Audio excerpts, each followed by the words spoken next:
For centuries, humanity has been engaged in a single project, reducing distance. We build systems to close the gap between people and the resources they need to thrive: health, education, safety, housing, services, jobs, and business. Modern society manages these 7 domains by organizing them into distinct, isolated silos. We assign knowledge to the school, health to the hospital, and justice to the courts. But life does not happen in categories. Losing your housing immediately degrades your physical health. Declining health jeopardizes your employment, and a loss of income derails your education. Because human struggle is an interconnected ecosystem, any system that tries to solve it through rigid, separate categories will struggle to meet the needs of the individual. The 20th century attempted to solve these problems by building massive, centralized institutions.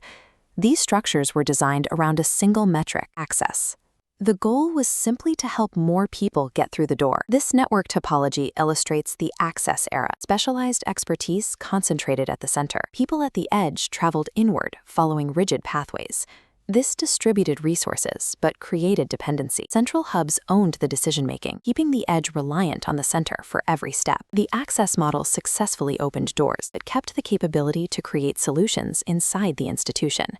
It provided resources without distributing the ability to act. As we entered the digital era, organizations tried to fix this fragmented system through a new technical standard: interoperability.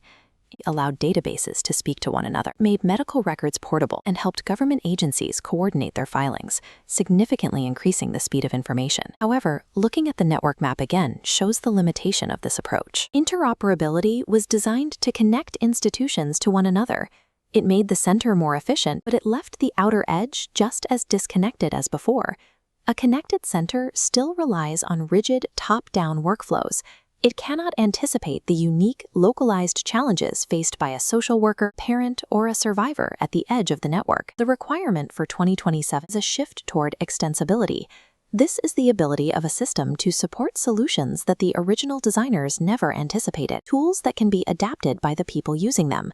While institutional solutions are finite and fixed, human problems are infinitely variable. Extensibility allows capability to emerge exactly where the problems occur, in the community and close to lived experience. In the past, this level of local adaptability was impossible.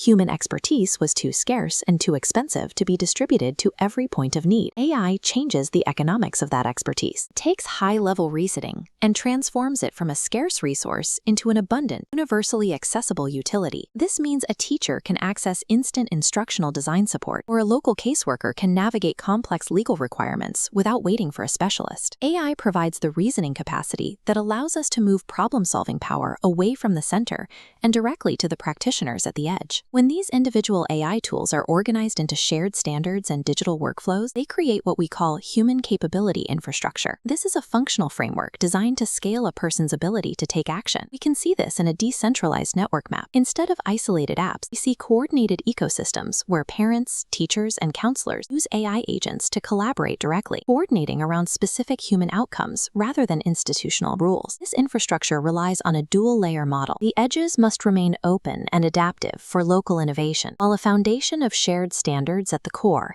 ensures the systems remain reliable and secure. This framework operates alongside existing institutions. It takes the expertise they have developed and makes it directly usable for the people doing the work on the ground. The 20th century was defined by expanding access.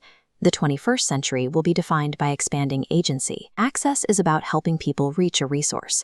Agency is about giving people the tools to build their own doors and create their own outcomes. Shifting the focus to agency changes a community's role. They are no longer just participating in a program. They are actively transforming their own circumstances. The organizations that matter in the coming decade will focus on the distribution of capability. They will provide the tools that allow individuals to act with their own skill, their own wisdom, and their own potential.